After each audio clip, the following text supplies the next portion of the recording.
It's Thursday, the 5th of June. Welcome to the President's Daily Brief. I'm Mike Baker, your eyes and ears on the world stage. All right, let's get briefed. We'll start things off with a story that could mark a turning point in modern warfare and battlefield strategy. Ukraine's devastating drone strike on Russian bombers could be the first time that artificial intelligence has been used to carry out a large-scale military operation. Later in the show, a new report estimates that nearly 1 million Russian troops have been killed or wounded in Ukraine. We'll break down the numbers and what they reveal about the true cost of Russia's invasion. Plus, new fallout from the Boulder firebombing. The suspect's entire family has been detained by federal agents and stripped of their visas. And in today's Back of the Brief, China and Secretary of State Marco Rubio trade sharp words on the anniversary of the Tiananmen Square massacre, highlighting the deepening divide between Beijing and Washington. Yeah, the Chinese regime, frankly, remains very sensitive about that whole brutal suppression of student protests in Tiananmen thing. They hate to be reminded about how they almost lost control of their population. But first, today's PDB Spotlight. We'll begin with an update on Ukraine's drone attack deep in the heart of Russian territory on Sunday, and how artificial intelligence played a critical role in making the crippling strikes possible. As we've been reporting, Ukraine's security service, the SBU, used more than 100 drones to strike 4 Russian military bases simultaneously. The attacks damaged a number of Moscow's critical air assets in an embarrassing blow to the Kremlin's strategic bomber capabilities. Now, while the scale of the damage is still being independently assessed, the attack showed a level of sophistication on the part of Ukrainian intelligence that stunned even Kyiv's closest allies, particularly as the drones were assembled and launched from inside Russia, apparently right under the nose of the FSB. We're now learning that the drone blitz also leveraged artificial intelligence tools to ensure that they reached their intended targets and successfully detonated, even if the remote operator for that drone lost their signal.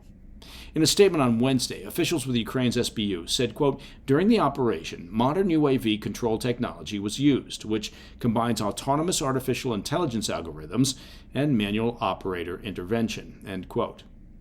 While each of the 117 drones were reportedly individually piloted by a separate operator, the officials noted that, quote, "During the flight, some drones lost signal and switched to performing a mission using artificial intelligence along a pre-planned route. After approaching and contacting a specifically designated target, the warhead was automatically activated," end quote. Officials with the SBU released new footage on Wednesday as evidence of this significant achievement in modern warfare, which shattered the myth that Moscow's core military assets, including their nuclear delivery systems, are beyond Ukraine's reach. The videos show the AI-assisted drones hitting the engines, antennas, and wings of multiple long-range bombers and reconnaissance aircrafts at 4 military airfields located thousands of kilometers inside Russia, including one in Siberia.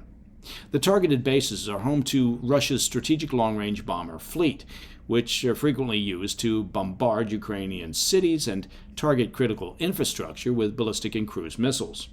The SBU reported that 41 Russian aircraft were hit in the strikes, including Tu-95 and Tu-22M3 strategic bombers, both nuclear-capable, as well as a 50 early warning aircraft. Those are basically versions of the U.S. AWACS. They claim that the strikes disabled 34% of Russia's cruise missile bomber fleet and caused roughly $7 billion worth of damage. Now, as of Wednesday, journalists and open-source intelligence experts using verified video and satellite imagery have only been able to confirm the destruction of 13 aircraft, including 11 strategic bombers, according to reports in Politico and the Washington Post.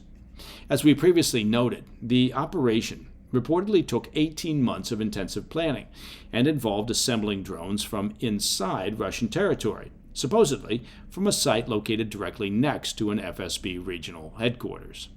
The drones were then loaded onto container trucks and transported near Russian military airfields by drivers who were unaware of the cargo that they were carrying.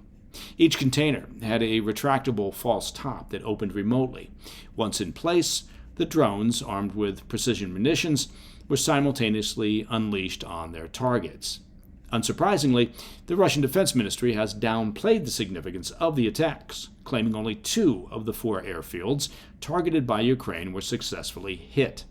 Now, they said the majority of the drones were repelled and no military or civilian personnel were hurt. The Kremlin released its first official statement on Tuesday, which was similarly muted. A spokesman said the Russian strongman Vladimir Putin had been informed of what they described as a, quote, incident, though added that it was being investigated as an act of terrorism. Despite their attempts to minimize the attacks, Ukraine's covert operation represents a major embarrassment for the Kremlin and exposed glaring vulnerabilities in Russia's defenses and counterintelligence capabilities. The SBU's ability to infiltrate Russian territory and leverage AI tools to pull off the strikes could rewrite the rules of modern warfare, with an emphasis on precision attacks that degrade key military infrastructure from the inside rather than frontline assaults. Ukrainian President Zelensky noted Wednesday that Putin could have avoided such an embarrassment if he had only been willing to accept one of several proposals from the U.S. and Kyiv for an unconditional ceasefire. Zelensky said, quote, "Had there been a ceasefire before our operation, there'd be no operation." But Zelensky added that, quote, "Wanting a ceasefire doesn't mean we do nothing in the meantime." He called the Russian bomber fleet an absolutely legitimate military target and said, quote, "Such operations help counter Russian terror." All right, coming up next, nearly 1 million Russian troops have reportedly been killed or wounded, and new developments in the Boulder terrorist attack on Jews, as the suspect's entire family is taken into federal custody. I'll be right back. Hey, Mike Baker here. Well, let me take a few seconds of your time to talk about your personal finances and your hard-earned savings and how to protect them. Look, did you know that in the last 12 months, gold's value has jumped 30%? That's right, 30%.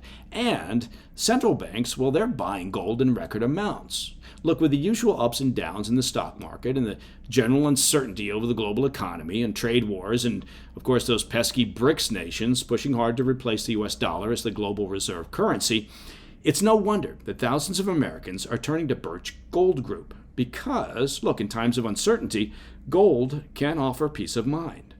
Birch Gold makes it easy to convert your IRA or your 401k into a tax-sheltered IRA in physical gold. Or, like a lot of folks, you can buy gold to store at home.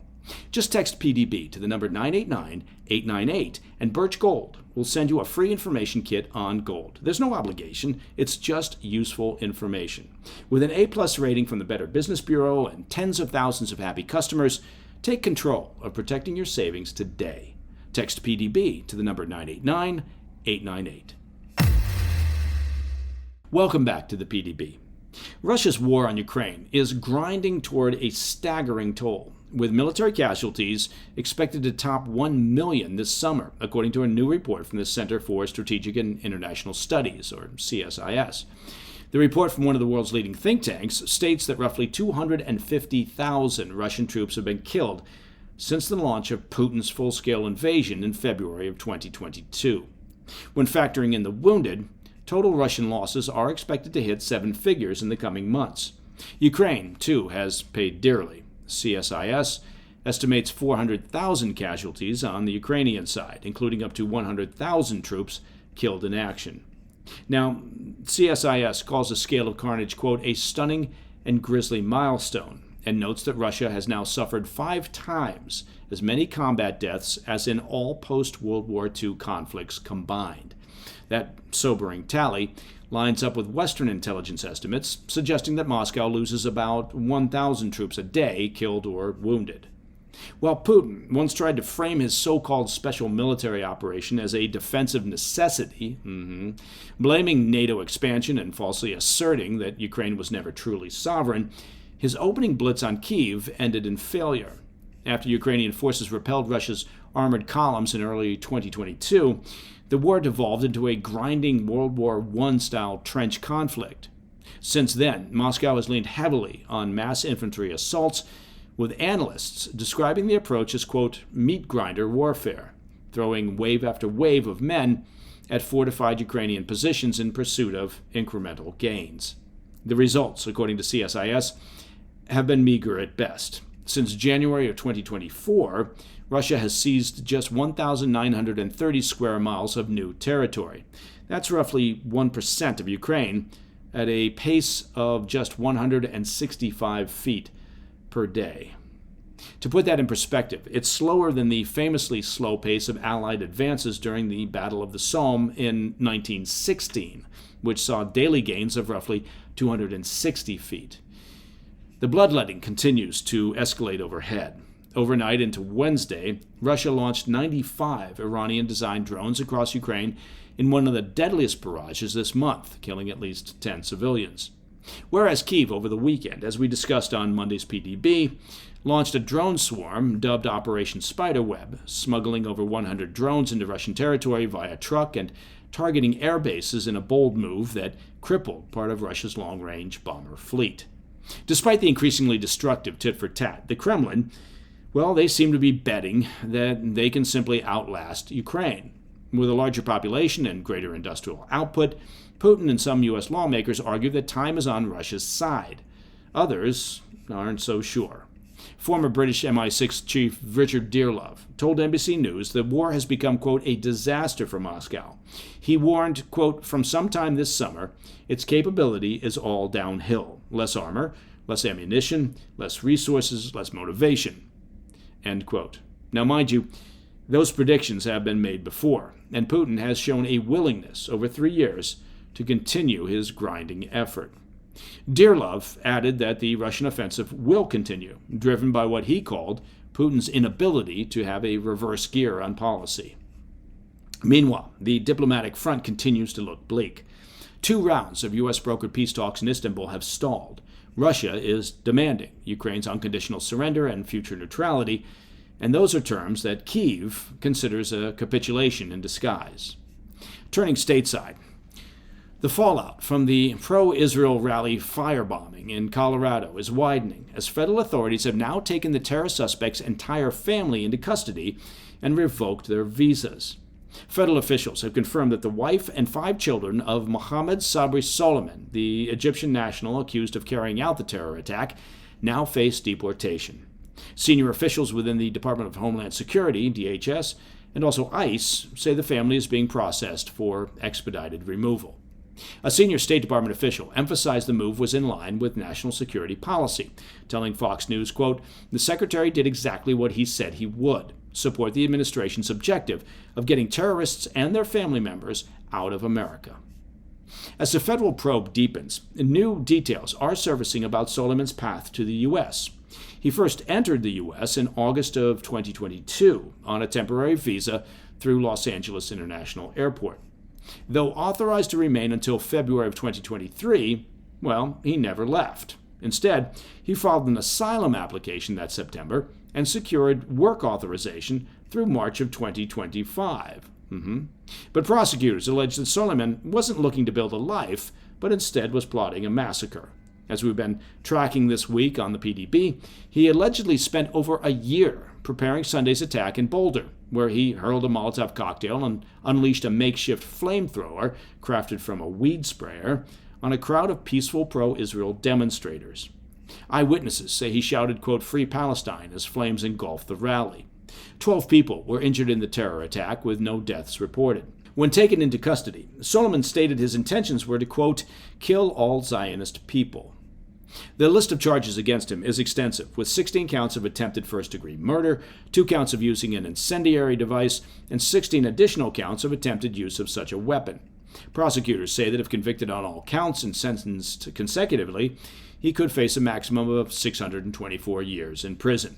Now, that should do it. But the scope of the investigation has widened beyond Soliman himself. In a post on X, DHS Secretary Kristi Noem said her department is actively reviewing whether members of Soliman's family had foreknowledge of the plot. She posted, quote, Mohammed's despicable actions will be prosecuted to the fullest extent of the law, adding that investigators are determining, quote, to what extent his family may have been complicit. Now, the Boulder firebombing is only the latest example in a sharp uptick of ideologically motivated violence on U.S. soil against Jews in the wake of Hamas's 7 October 2023 terror attack on Israel. According to the Anti-Defamation League, over 10,000 anti-Semitic incidents have been reported in the U.S. since that day. Ted Deutsch, CEO of the American Jewish Committee, drew a direct line between the Solomon case and a growing trend of anti-Jewish violence, noting the firebombing came just weeks after another assailant, also shouting, quote, "Free Palestine," gunned down 2 Israeli embassy staffers outside a Jewish museum in Washington, D.C. He told ABC News, quote, "This is a war against people who support Israel. It's a war against the Jewish people, and nobody should tolerate it," end quote. At the same time, anti-Muslim hate is also apparently surging.